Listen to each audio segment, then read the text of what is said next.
गुरुदेव, मेरे भूतकाल को मैं कैसे भूलूं? कभी कभी बहुत डिप्रेशन में चले जाता हूँ। भूतकाल को याद कौन रखता है? नहीं, भूतकाल को कौन याद रखता है? अपनी माँ के गर्भ में थे, याद है? भूतई काल तो है। कहाँ पूर्व जन्म में क्या थे, याद है? भूतई काल तो है। भूतकाल की स्मृति तुम रख ही नहीं सकते। माया मिटारती चली जा रही। परसों शाम के क्या खाया था, याद है? भूतकाल को मिटा रहा है कि नहीं मिटा रहा? हाँ, हमारी बात यह होती कि जब हमारे द्वारा कुछ जघन्य पाप हो जाते हैं, बात समझना, जघन्य पाप होते हैं जो बिल्कुल नहीं करने चाहिए। पापाचरण जब बन जाते तो हमारी बुद्धि में नकारात्मक सोच, ओवर थिंकिंग, ये बढ़ जाती है। उसी से हम परेशान हो जाते हैं। अब वो चाहे भूत की हो या भविष्य की हो या कोई वर्तमान की हो, ऐसा थोड़ी केवल भूतई में लगे रहते हैं। भूतई का भूत नहीं है, वो भविष्य का भी भूत है, वर्तमान का भी भूत है, पंचभूतों का भी भूत चढ़ा हुआ है।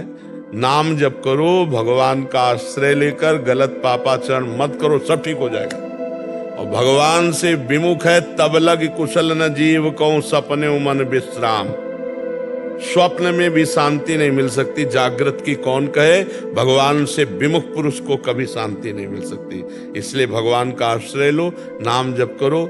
और हमारा मन का एक स्वभाव है, वो नवम नवम बातें पकड़ता रहता है, पुरानी बातें पकड़ता रहता है, वर्तमान में कल्पना करता रहता है। हमको समय नहीं देना उसको नाम जप में लगाना। ये भूत है, इसको नाम जप में लगाओ। राधा राधा राधा राधा, अभी आनंदित हो जाओगी। और जैसे ये कह दे कि भूतकाल की बातें विस्मरण नहीं होती तो गलत। ये काम माया है, का है, वो अपने आप करती रहती है। नहीं, आप बताओ 4 दिन पहले क्या खाया था? बोले याद नहीं है, अब याद करना पड़े। तो याद नहीं 4 दिन की बात, तो तुम भूतकाल की बात कैसे याद रखते हो? हमारे मन की दशा को पहले पकड़ो। हमारा मन पापाचरण के कारण अपवित्र हो गया। अपवित्र के कारण वो नकारात्मक सोच और व्यर्थ चिंतन, जिसे ओवर थिंकिंग कहते हैं, वही हमको परेशान कर रही, जो हमें डिप्रेशन तक पहुंचा देगी। या पहुंच गई हो, दवा चल रही हो तो बात है, नहीं तो आगे पहुंचा देगी। अगर रोकना है तो भगवान के चरित्रों का गायन करो, भगवान के चरित्र सुनो और नाम जप करो, ठीक हो जाओगे। सैकड़ों भाई ऐसे आए जो कह रहे हम डिप्रेशन की दवा ले लेकर परेशान थे, लेकिन जब से सत्संग सुना और नाम जप शुरू किया हम ठीक हो गए। ऐसे सैकड़ों भाई हमारे सामने यही बात करके गए। तो हमें लगता है कि हम डिप्रेशन जो पहुंचते हैं उसका कारण समझो पाप, व्यर्थ चिंतन, नकारात्मक सोच। उसको नष्ट करने के लिए भगवान का नाम गरज रहा है। खूब नाम कीर्तन करो, नाम जप करो, भगवत चरित्र सुनो, सत्संग सुनो, अभी आनंद आने लगेगा। चिंतन बदल जाए ना तो आनंद आपके चिंतन में है। आपका चिंतन नकारात्मक हो गया तो हम एक बार सुनाया था एकांत में कि 2 ब्राह्मण बैठे थे, तो एक धनी आया, उनको निमंत्रण करके ले गया और खवाया पियाया और 11-11 रुपया दक्षिणा दी। और उसमें एक ब्राह्मण संतुष्ट निकला और एक ब्राह्मण जल रहा था।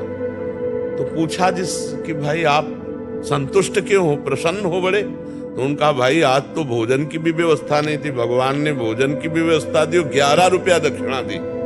दूसरे से पूछा आप जल क्यों रहे हो?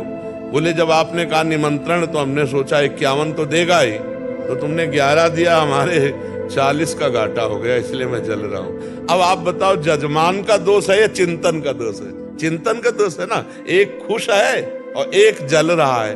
तो यदि हमारा चिंतन ठीक हो जाए तो हर परिस्थिति में हम आनंदित हो सकते हैं। तो वो चिंतन ठीक होगा चित्तचोर प्रभु का चिंतन करने से।